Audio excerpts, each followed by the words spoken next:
I'm going to just do a quick walkthrough. Okay, sorry for those that are just coming in at the recording. I forgot the first couple minutes, but I'll walk back through. So what we covered, right, is when we're representing a binary number, we can easily convert to decimal by assigning values 2 to the n for each of the columns from right to left. So 2 to the 0, 2 to the 1, 2 to the 2, which becomes 1, 2, 4, 8. And in the case of 1, 1, 0, 1, you just add up the value of each of those columns that has a 1 in it and get the result. So that's 8 plus 4, nothing's added there, plus 1 is 13. When we want to represent them, we represent them as a base. So 13 in binary or base 2 is 1, 1, 0, 1, base 2. For decimal, 13, base 10. Now we're looking at what we call hexadecimal. So hexadecimal is a base 16.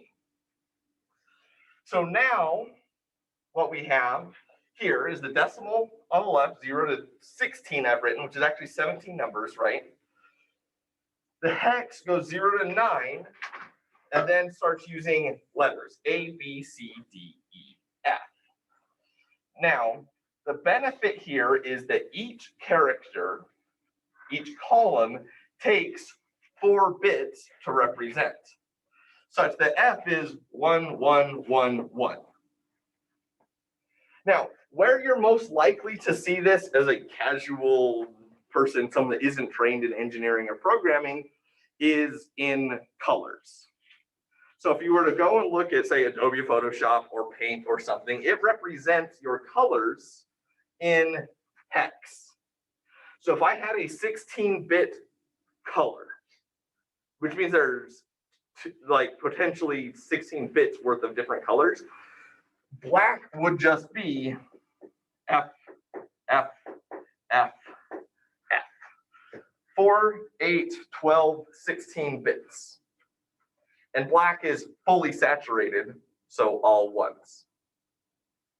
So that's a common place that you will actually see hex used. But more importantly, it's really easy to write FFF versus writing 16 ones, right? 4 times easier, really. Now, it's hard to think in hex when you first start doing it. The more you program, the more comfortable you will get in hex. But for now, what you want to be able to do is just be able to convert from hex to binary and hex to decimal. So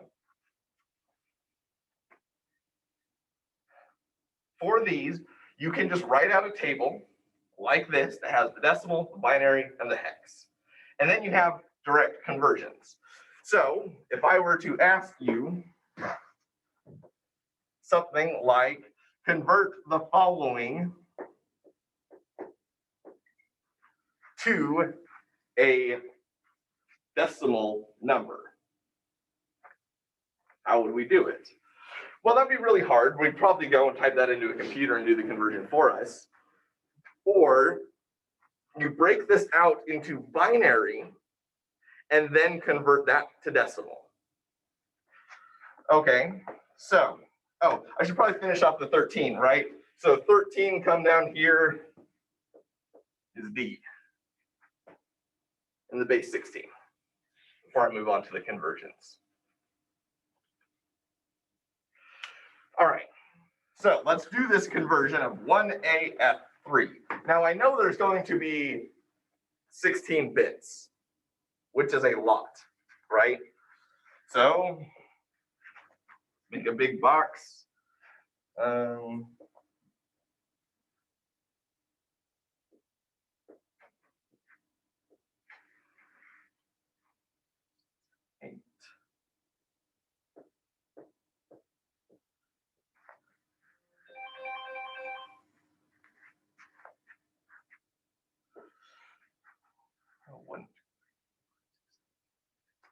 13, 14, 15, 16.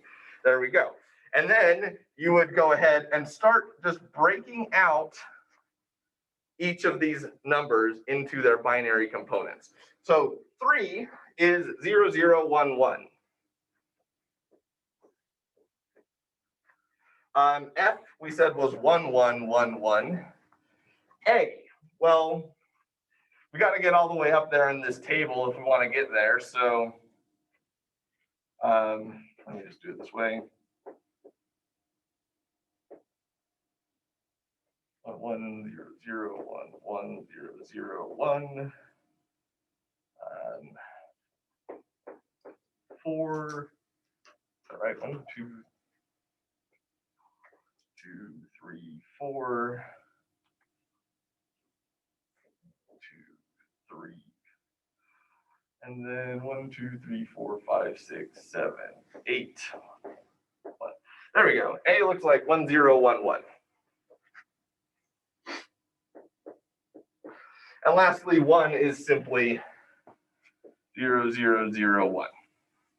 There we go. That's binary, right? That's a hex to binary conversion. Not too difficult. Now we can quite easily go to decimal. I mean, probably not in our heads, right? Because again, I'm assigning 2 to the n, 2 to the 0, 2 to the 1, 2 to the 2. So it's 1, 2, 4, 8, 16, 32, 64, 128, 256, 512. What's that? 1024, 2048, and 4096. Right? And now, sorry, these might be small for some of you, but you can just multiply by 2 starting from 2. I think you guys can handle multiplication, right? So now I'm just going to add those numbers up. I'm going to rewrite 1AF3 higher up here so that it's out of the way and not lost. 1AF3 becomes 4096 plus 2048 plus. Professor? Yes. Isn't 10 1 0 1 0? Right. 1 0 1. Did I get off on by 1 row? Yeah. At least that's what I got. I could be No, wrong. you could absolutely be right, and I could be wrong.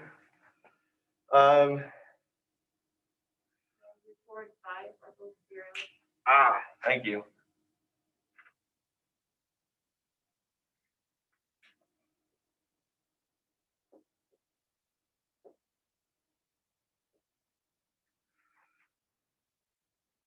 Okay, so that was the A that I made a mistake on. So 1, 2, 3, 4, 1, 2, 3, 4.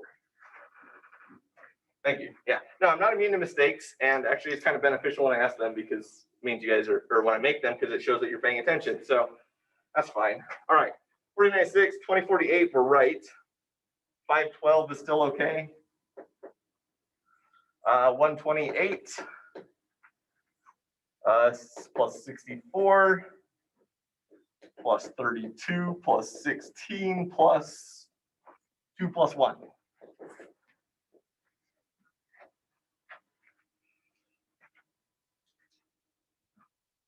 And we can add that up pretty easily, right? And get whatever that is in decimal. Now, something that I don't like to see mistakes being made, and it's what I just did that I could have gone back and easily checked, is if the number is odd, it has a 1 in that last place. That last place 1 is the only way to make something odd. So you have an odd number that you know you're converting, check that last place, or even for a 0. So I should have been able to tell that real quick, right, when I had an odd number on the 10 row, but I was just looking at the A, not at the 10, and I got myself get caught up in just the pattern of things where I made a mistake. Don't make that mistake on the exam, which will be next week on Tuesday. So a week from today. We will do a review on Thursday. And then the exam will be, review Thursday, exam Tuesday. There is no lab on Monday, right? We have a holiday. And I will post some example questions as well. We'll probably just kind of go through those and kind of talk about what the exam will be on Thursday. I just don't want it to be a surprise for you. Okay, so these are all, these binary numbers and even this hex number that I've talked about so far fall under the category of what we'd say is an unsigned number, meaning it's always positive. We haven't talked about how do we make a negative binary number, right? We don't just say, well, if I want negative, what was it, 13? I don't say negative. That's what we do in decimal. But we don't have the ability to just create a negative, right? This is stored in a computer. So the brute force way of doing it is you add an extra bit and make that the sign. So to have 4 bits worth of data, I need 5 bits if it's what we call sign and magnitude. Okay, so here, this guy tells us whether it's positive or negative, with a 0 being positive, a 1 being negative. So consider it like a negative sign, and it's just enabled or not. It's turned on or not. Is the negative turned on? So this is 13, whereas this is negative 13. But you'll notice I have to tell you how many bits is in that number from the get-go, because otherwise it doesn't know, is that negative 13 or is it 13 plus, what would that be? 16 in that spot. So 16 plus 13 is 29. So the question is this a 5-bit 29 or is it a 4-bit 13 with a sign? We have to say, we have to tell it. So VHDL, the language we're learning, is what we call strongly typed, which means you have to be very specific about the size of a number. So when we write this, is I would say something like, all right, I'm creating a signal. I'll call it signal T, is a signed 5, well, it's about 5 bits, so 4 down to 0. So here I'm bringing back what I kind of mentioned before, pseudocode, where it's not exactly how you would write it, right? So the down arrow is how I do down 2, just so I don't have to write down 2 a million times a class, potentially. Okay, so that is a signed number 4 down to 0. Now Verilog, I do want to say, in contrast, is the other language you can use to program hardware. Verilog is weakly typed. And what that means is if you just create a variable of type signed, you don't really have to tell it how many bits it is. And you can even just kind of convert between types and it will just do its best to figure out what you really wanted. Now, the difference being it's easy to write, but it's also easy to mess up. So VHDL is a little bit easier to make sure it works correctly after it's synthesized, but it's harder to get to synthesize because of the strongly typed.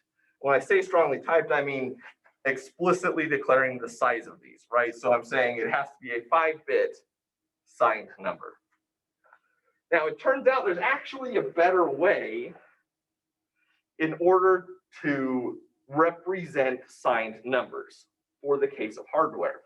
Now, I don't want to go into the algorithms in this class because this textbook is really designed for juniors. So like if you go back and look at lecture number 4, or sorry, chapter 4, which was where we were talking about the K-maps, I stopped about halfway through the K-map chapter. The rest of the K-map chapter talks about algorithmic ways of solving for more variables if you have more than 4 or 5 or 6 variables. That's a little outside of your guys' scope right now. And realistically, if it's an algorithm, it can be implemented fairly easily in a computer, which is why if you're doing like 8 variables, you're just going to use a computer to do that algorithm for you instead of manually doing that tabulated algorithm. So there are a couple of different ways to represent numbers. The best way is what I want to focus on, and it's called 2's complement.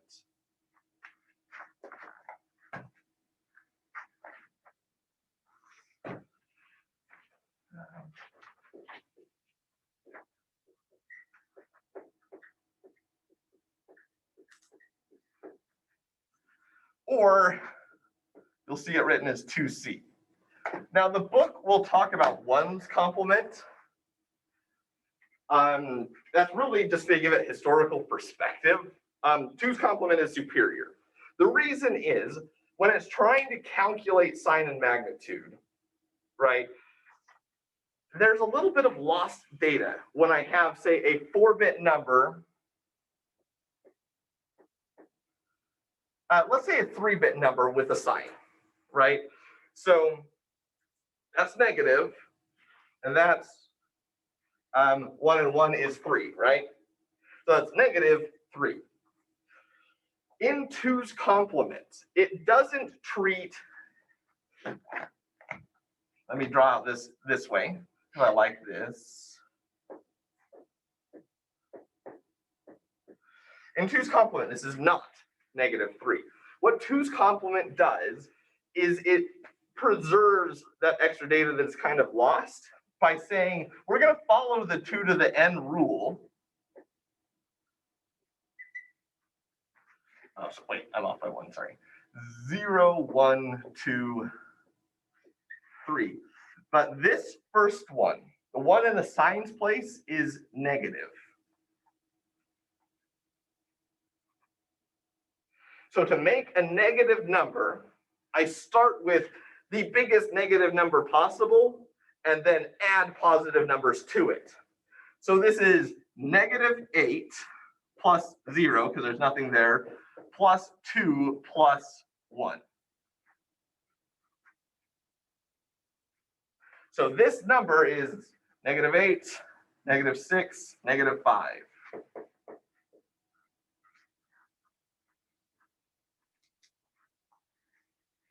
All right, seems weird, it's hard to think about, but this is the way that your digital hardware is going to store signed numbers. And it all comes down to what happens when we have to add them together.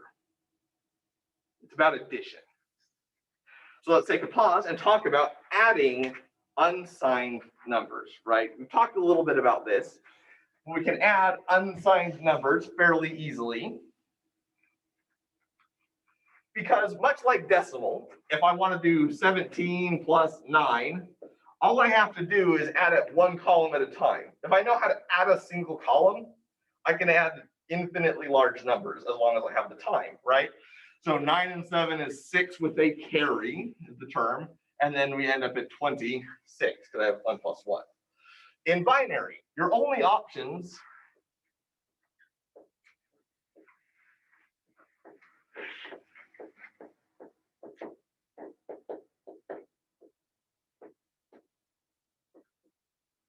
to add 1 bit to 1 bit are those.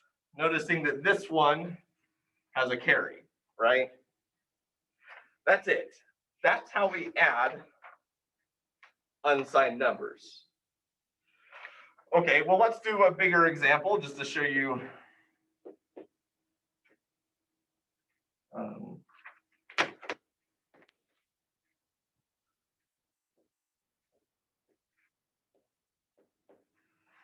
Right?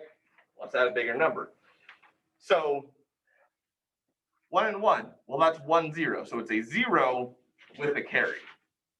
Well, here's another situation. It's sometimes better if we were to write out all possible combinations of 2-bit addition, because here becomes 1 with a carry. Because 1 plus 1 plus 1 is 3, which is 1, 1.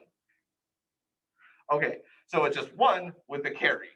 1 plus 0 plus 1 is again 0 with a carry, and here is 1 with a carry.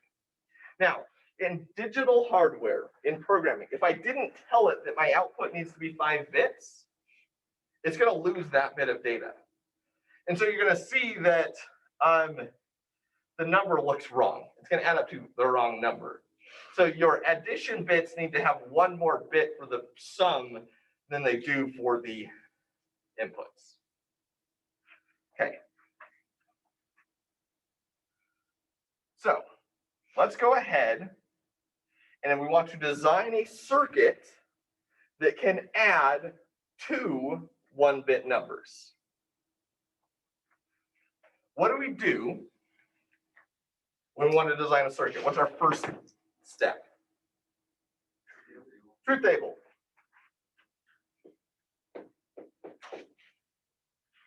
And I'm going to call this S as well. And we've done some of this, right, in the lab now already. So 0, 0, 0, 1, 1, 0, 1, 1. I can just bring these down.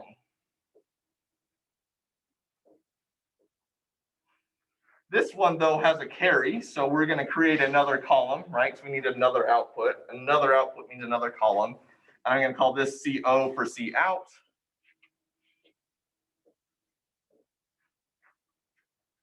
There we go.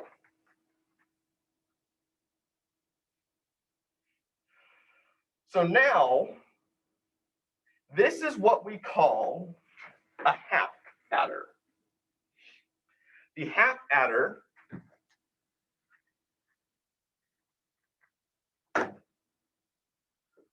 we would draw as a schematic symbol or block diagram, right, of HA. It has ports A, B, and out ports S and CO.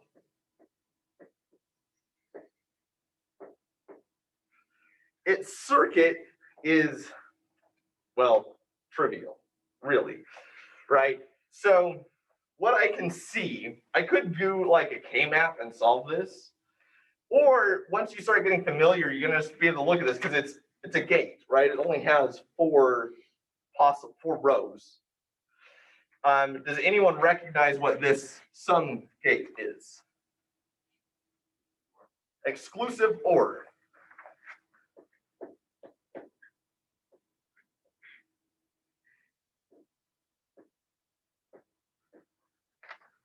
That's all. What is the carry out gate? And.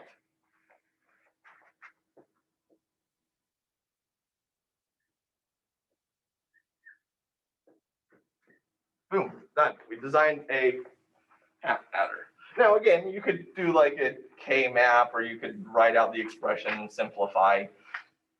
But it's pretty easy to look at just the gates on this one. Now we're going to start seeing these exclusive ORs a little bit more often because they're really beneficial in mathematic operations. They do math really well, actually.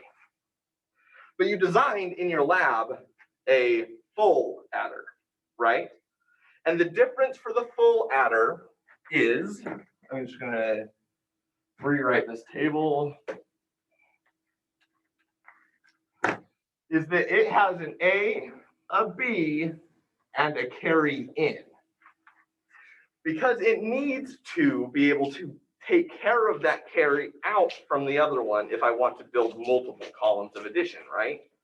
That's what the carry in is doing, is it's allowing a previous column to say, hey, look, I overflowed. I did too much. I need you to take care of this for me.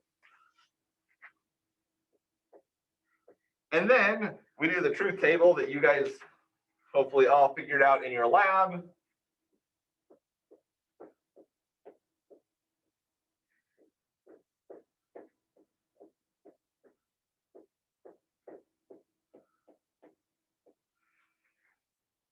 Right.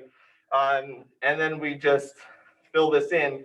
And this one is kind of nice because we can simplify a little bit. We know that the sum is 1 whenever we just have a single 1 and the other two are 0, right? So 1, 1, 1. And we know it's 0 if we have an even number. And then the last one is kind of new compared to the previous one, right? Because there's an extra bit in there, but I already did it. You guys already did it. It's just 1. Now we know that there's only a carry if I have at least 2 1s.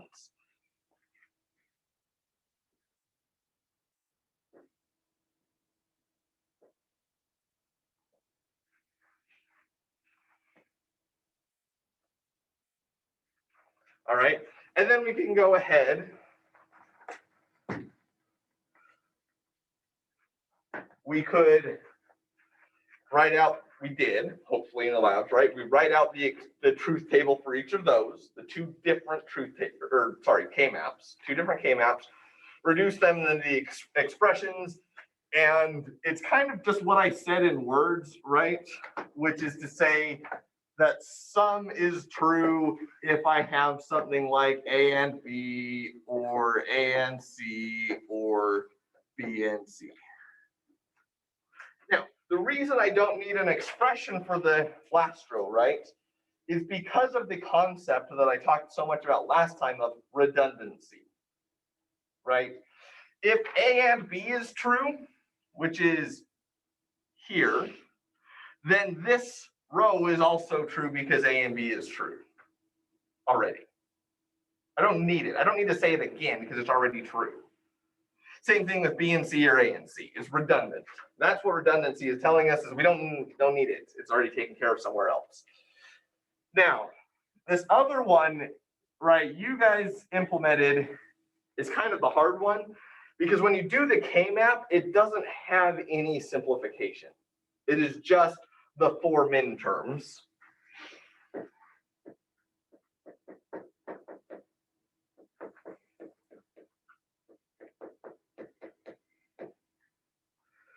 And then, so if I know it's just the min terms, I just write out all the A, B's, and C's and then go and figure out where the nots go afterwards.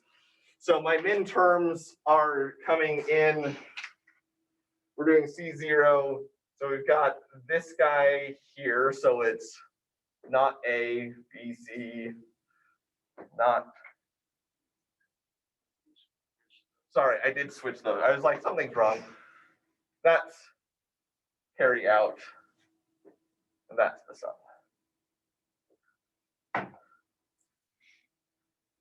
Okay, there we go.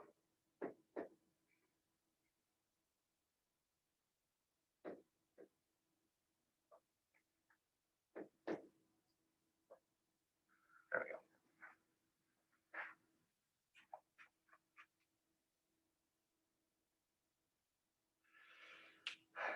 All right, but I said XOR gates are really good at doing math. It turns out, so we had to design ours using universal gates, right? That was the lab. But let's do this with XOR gates.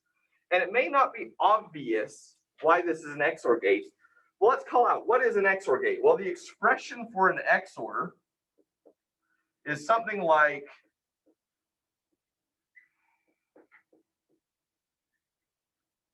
X and not Y, or not X and Y. Right, that's just from the truth table of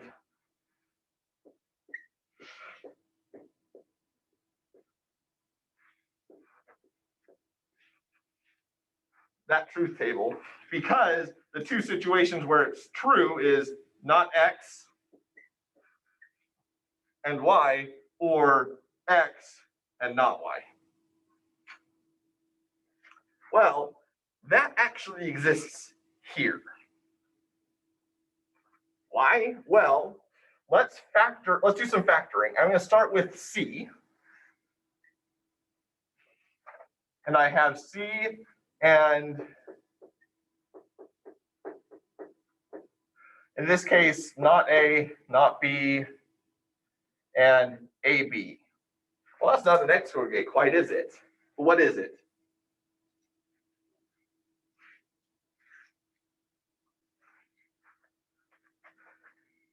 A and B is a 1, and not A, not B is a 1. Turns out that's just an XNOR, right? That's just an XNOR gate. Now I can do the same thing with C bar. And C bar is these middle terms. I have not A, B, or A, B bar. Well, now that is a nice, convenient XOR gate. All right, well, let's do a little bit more simplification, because we know that we can write these as XORs, right? So let's take this guy down first. And then we write it as A XOR B. So that circle with a plus in it is how we write XOR. Now here we have the same thing, A XOR B, except where it's not that, right? Because it's an XNOR gate.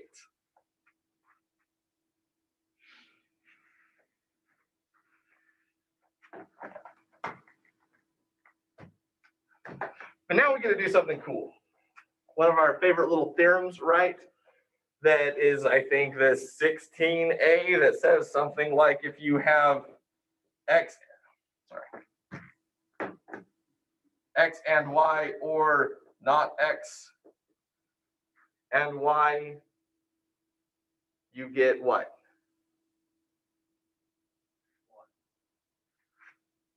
Yeah, that one. Shoot, that's not 16a. That is also a valid simplification coming up. But what's the other one that's oh, sorry. Yes, it's that one.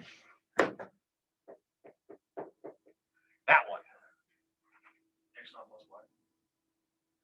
Yeah. So here we have C and C naught.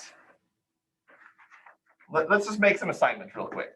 Let's call C X and A XOR B Y. So this is X, not Y, or not X, Y. Well, now what's that?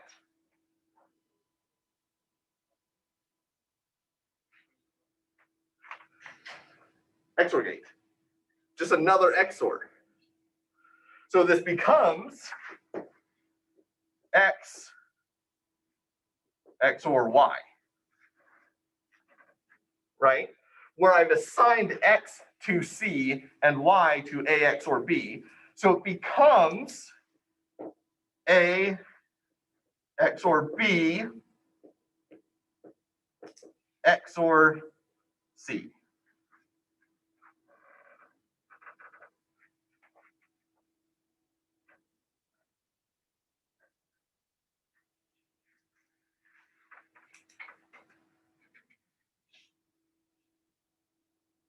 All right, so our gate then is simply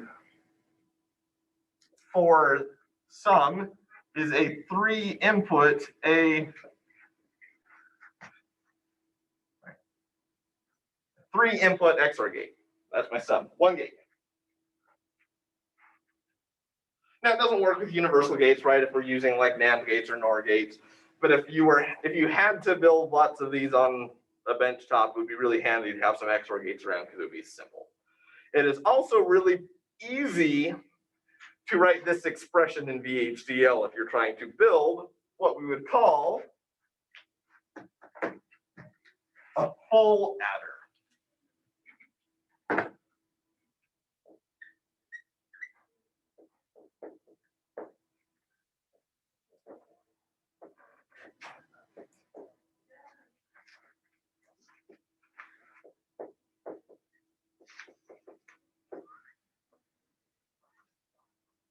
There we go. That's the schematic symbol for the full adder. Now, we can build this into, because this is handling one column, including the carries, right? And so if I wanted to do multiple columns, I can start stringing these together by simply creating a second full adder.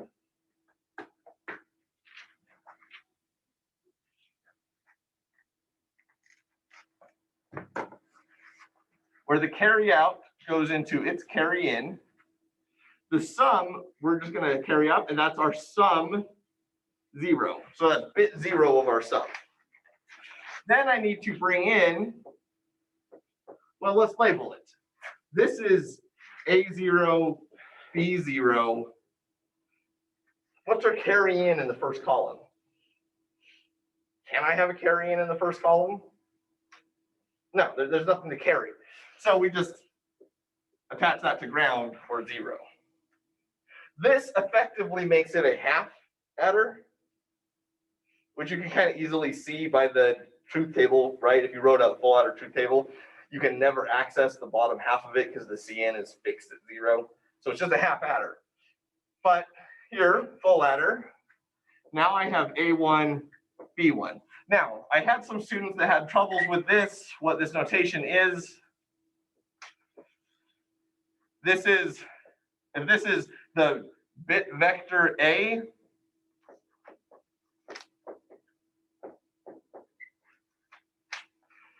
where the first bit in the vector is A0. I could also write that, and we do in VHDL, using parentheses. You will hear me say it out loud sometimes as A at 0, meaning it's an A vector at location 0. And that's all it's saying. And we get this when we define A as 3 down to 0. This is why we define it when we say down to 0. Because it puts the largest bit in the leftmost position. So a number looks like we expect it to. We would hate to write 75 like this. Right? That's what would happen is if I said A from 0 to 3. That would be 75. Right? That'd be difficult. That's why we do the down to notation. Okay. Third bit, same as the second one.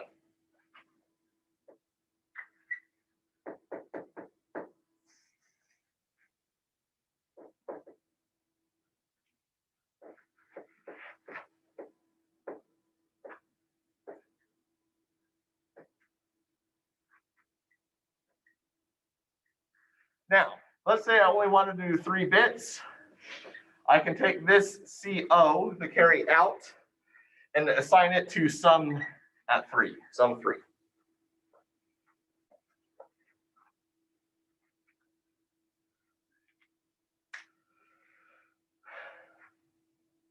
Okay, now, if we do this in VHDL, which you're going to, that's your next lab that's 2 weeks from now, you create a component declaration. You only need to write the code for the full adder one time. So you say, I'm going to build the code. Let's assume that I have a module somewhere called full adder, or just FA, that implemented those functions that we came up with last time, or the XOR one, whichever one we want, right? And it has the ports A, B, C, N, S, and CO. So I need to, then in my top level, right, when I'm bringing this all together, my top level, let's say it's going to be called 3-bit adder. Well, it can't be 3-bit adder because you can't start with a number, so let's say it's adder 3-bit. Inside of the top level one, I declare a component that is a full adder with ports, and this code may be a little bit wrong, right? It's pseudocode, it's just to get you the idea. On A, B, C, N, S, C, O. Then later, it's what, architecture, component declaration, begin, instantiation, right? So I declare that a component exists to the top level, and then I create 3 instances of it. Now, those instances I give a name. We'll call it FA1. Its type is FA, and it needs a port map of, and there's 2 ways to do this, right? I talked about before, but I like coming back around, is explicit, which is saying my port A is getting assigned to, well, I would need to create a signal. So let's say at the top level of this, it has a port. And its ports are A, B, which are standard logic vectors, right? Standard logic vectors of 2 down to 0. So it has access to those. So then this A gets assigned to A at location 0. And then B assigned to B at location 0. And then CN, well, we drew it as connected to ground. Ground is 0, right? So I just write 0 with apostrophes to indicate that it's a bit type.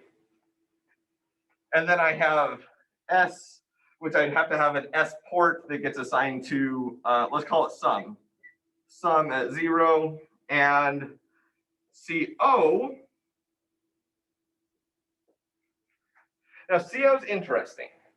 On the top level, what I would want to do here is create a signal called C of type standard logic vector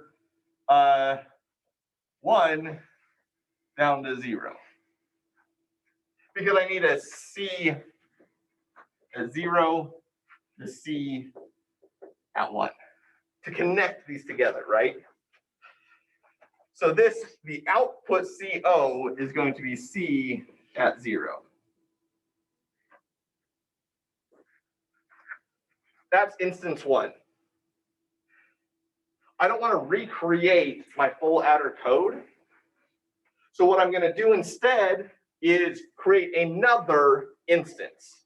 So just below this, I say full adder 2. That's just its name. Again, is a type of full adder. And it has a port map of, I'm going to go to a new line. So this is, I'm going to show you the other way to do this, which is called the implicit or ordered declaration, where instead of saying explicitly what the port is mapped to, I would just say what the ports are. So it's A at 1, B at 1, CN is the C at 1. Sorry, C at 0. And then sum, the S is sum at 1. And the carry out is C at 1.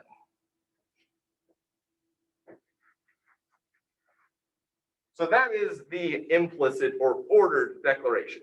Now the risk here is if you came back and changed even the order of the ports in the component, in the module, it would break the ordered one. It would not affect the explicit port map. This is superior. That is easier to write. But that's what I want you to see, though, is here I have a carry out C0, and it's connecting to the carry in C0 of the next guy. That's how we connect these together. This is how we create multiple instances. I would then go and create another full adder 3 to be the third one, whose ports are A at 2, B at 2, C at 1, S at 2, and then the carry out would be sum at 3, rather than another CO, right? Okay. So, are we okay if I erase this?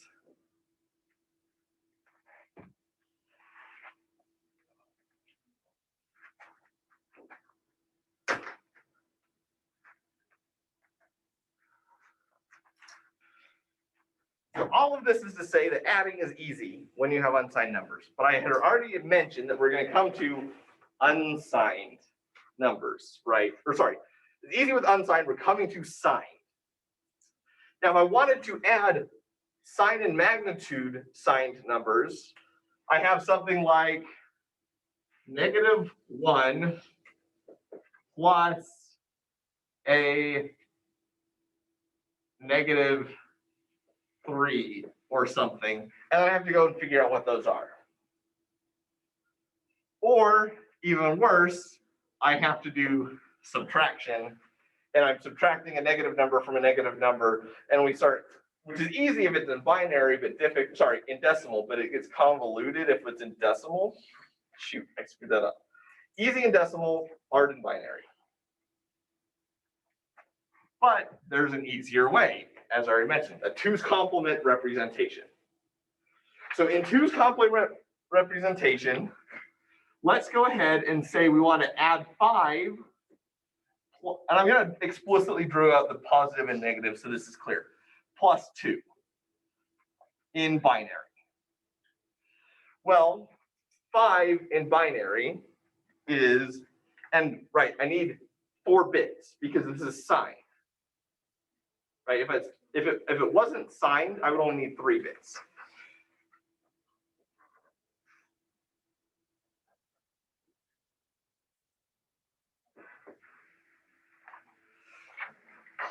Okay, so we add them. Well, when their signs are the same, this is pretty easy. Because I can just kind of ignore the negative and add 2 full numbers together. And that's 7. Right? Well, what happens if I want to do that same type of thing with a -5 plus a +2? Well, a -5, we're not just doing a, we're not just adding 1 here, right? We have to write this as a 2's complement number. And a 2's complement 5 is 1011. Now I'll show you actually a really easy way to do this conversion in just a minute to make it from a +5 to a -5. So let's go ahead and do it. 1 and 0 is 1, 0, 1, 1, 1. Well, that's convenient, right? Because it's still a negative number. I know that because of where this location is. It's 2's complement, so I know this is -8 plus 4 plus 1. -3. It works. Great. Addition is easy. Okay. Let's go the full extreme. -5 -2.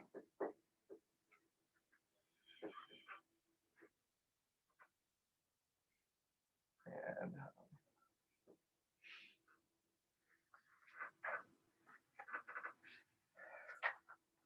right, because this is -8 plus 4 plus 2 is -2. Now I can do the additions. 1, 0 with a carry, 0 with a carry, 1, 1, 1, 1, 1. All right. This extra 1 is what we call overflow. Now, in 2's complement addition, the nice thing is when we have a negative overflow like that, we just throw it away. We don't care. It doesn't matter. Because this should be -7, right? Well, if I only look at these 4, it's -8 plus 1, -7. I don't need that overflow. I can just let it go away.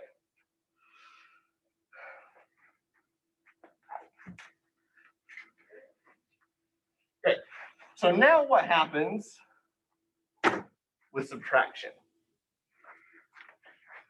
Well, let's go ahead and do it. And we're going to say we're going to have a +5 minus a +2.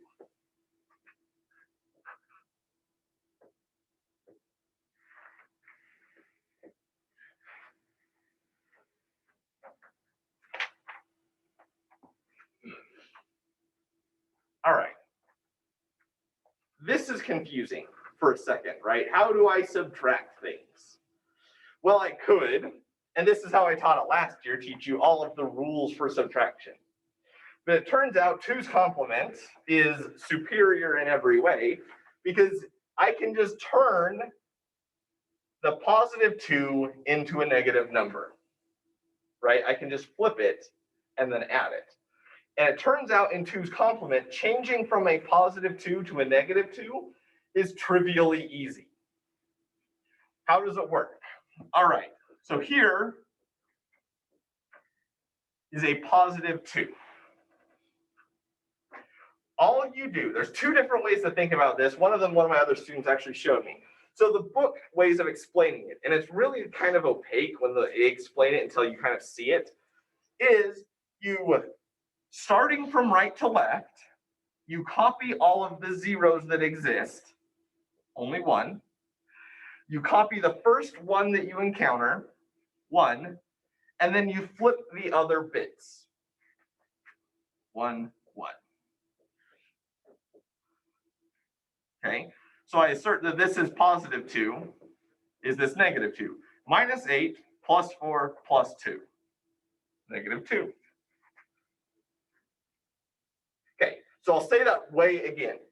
From the right to left, copy all of the zeros you see, copy the first one you see, and then complement the other bits. Now, an easier explanation, an easier way to read this is, let's pick a number.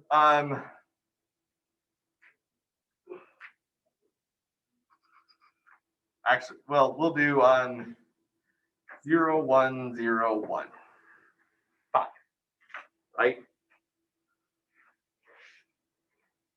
1 plus 4, 5. Now, the other way to do this is flip all of the bits and add 1.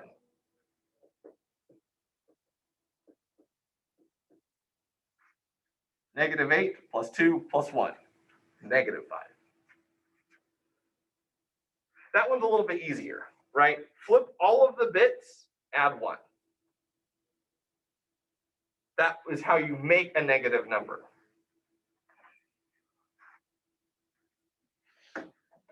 Well, let's apply it. As I said, adding is easy. I just want to add. I don't want to subtract. I just want to add. So another way is I can add a negative 2. To do that, I need to convert this to a negative 2. Well, let's flip all of the bits, 1, 1, 0, 1, and add 1. Well, 1 to this becomes 1, 0. So now I have 0, 1, 0, 1, plus, I'm just adding. Again, I said in 2's complement, I can just throw away the overflow, OBF. 3. 5 minus 2 is 3.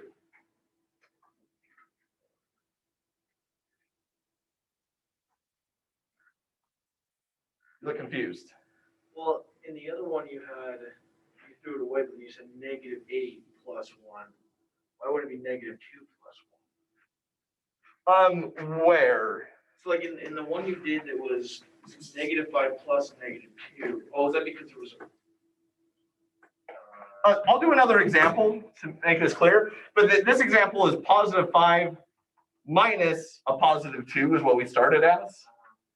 And then we just convert it into addition because we like addition of a negative number. So I'll do another example.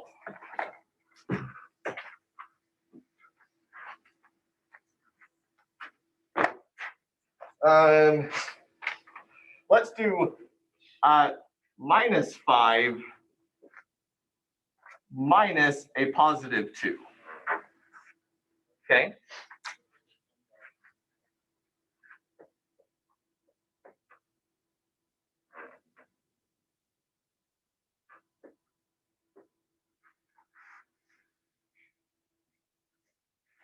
So this would be the subtraction. We don't like subtraction.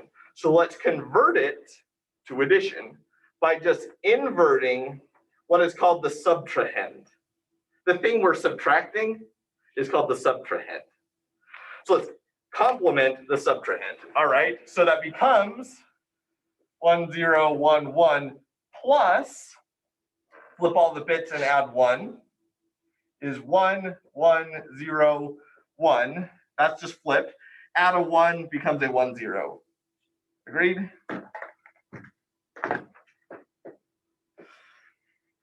Now we're just adding 1 plus 0, 1, 1 and 1 is a 0 with a carry, 1 and 1, 0 with a carry, 1, 1 and 1 is 1 with a carry. Now here's where that negative 8 comes into play, right? So this is overflow, I get to ignore it. But I assign values 1, 2, 4, negative 8 at the highest. because it's a 4-bit number. So it's -8 plus 1, -7. -5 minus 2, -7. Oh, and in the other example, you had a 0 right next to the other term, so it wasn't negative, you just added them together. So the 4th bit in 4-bit addition is always negative.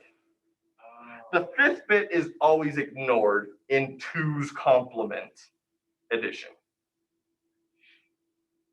That's why we like 2's complement, is I don't need to care about what happens to this overflow bit.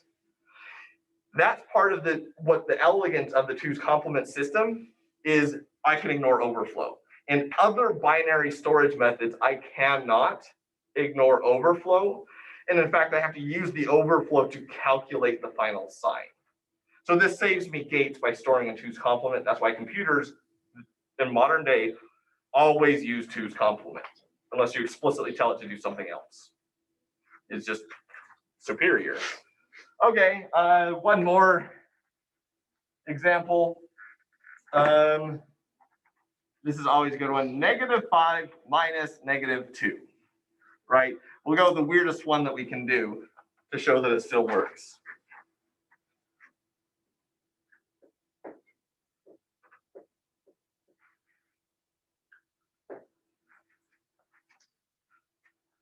Okay, so this again, -8 plus 4 plus 2, -2. So the first thing that we do on this guy is we convert him to its complement by inverting all of the terms and adding 1. So we should get the intermediate is 0, 0, 0, 1. Add 1 to that and we get 0, 0, 1, 0. And now we're just adding that to the original 1, 0, 1, 1.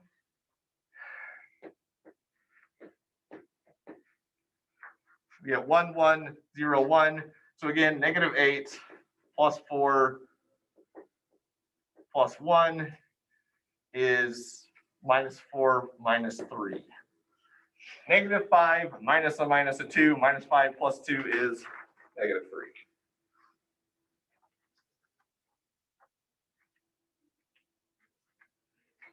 All right, so that is addition and subtraction of 2's complement numbers. I will almost certainly ask you that on an exam and expect you to show your work. The nice thing is you can view it kind of free points because my exams tend to be open notes, open book, open internet, so long as you do not create any new internet content. Meaning don't ask questions on Chegg or Course Hero or Stack Overflow or any of those other ones, because I monitor them for cheaters and they're trivially easy to find. So you can verify, but show your work. That goes true for like the K-map simplifications. It is trivially easy for you to go and find a K-map solver, but it is also trivially easy for me to build a trap into that because I understand the algorithms that will solve a way that you never would as a person, but the computers always will. So do your own K-maps. This is the point of this. You can use it with verification, right? I'm fine with using verification. Guess and check kind of works, but I want to see. You're going to get points for showing your work in this one. Generally, most people don't cheat. I like it when nobody cheats. It makes me happy. Last semester, I had to fail 2 people because they thought they could cheat. Yeah, don't do it. This right now is everything that will be on the exam. I'm not adding any more content to the exam. So Friday is just going to be maybe some new content on Friday at the beginning, and then we'll review. But if we do any new content on, sorry, not Friday, Thursday. If I do any new content on Thursday, it won't be on the exam. So this is the cutoff for the exam. If you have any questions on it, I'll be assigning homework for last lecture and this lecture as soon as I get to my office, pretty much. If you run into questions, problems, send me an email, come to office hours, whatever you need. I want to make sure you guys succeed at this. I'm not trying to sabotage you. I'm trying to help you guys find a job in 3.5 years before you graduate. All right, questions, yeah. What's the highest variable K-map you asked of us on the test? I may do a 6, depending on what the exam length looks like. Okay. It kind of depends how you guys do on the homework, really. I am working on getting the homework solutions posted, so that you can at least go check your answers. If you have anything that you really have questions on, need me to get an answer out sooner rather than later, let me know and I will do that. So the exam's online Tuesday? You can come here and take it if you would like, or you can take it remotely. I'll go over some more of the details specifically. People tend to do better in person, is by my experience. That may be just because they don't have the distraction of kids, brothers, dogs, whatever, right? And part of it is just you're in the right mindset if you're here, but you can take it remotely. So the way you have to do it remotely is I'll post a PDF, you'll download it or do it on a tablet, whatever, fill out however you want, but you have to resubmit it on time as a PDF. But you guys have been submitting PDFs as your homeworks this whole time, so you kind of know how to do that by now. So in person or remote, either is fine. I just don't want people to have to worry about what's happening with COVID, if they get stuck or tested, whatever. I want it to be nice and smooth and easy. Other questions? So if we were to take it here, you have the ability to pull up a laptop. Absolutely. And everything like that, okay? Yep. Yeah, no problems. And then I have software that monitors Chegg and Course Hero and stuff for new posts under the relevant categories. And if something starts popping up, then I find out who did it and fail them, and it's sad. But again, doesn't happen very often. Other questions? Okay, cool. Have a good day, guys. What's the room number for?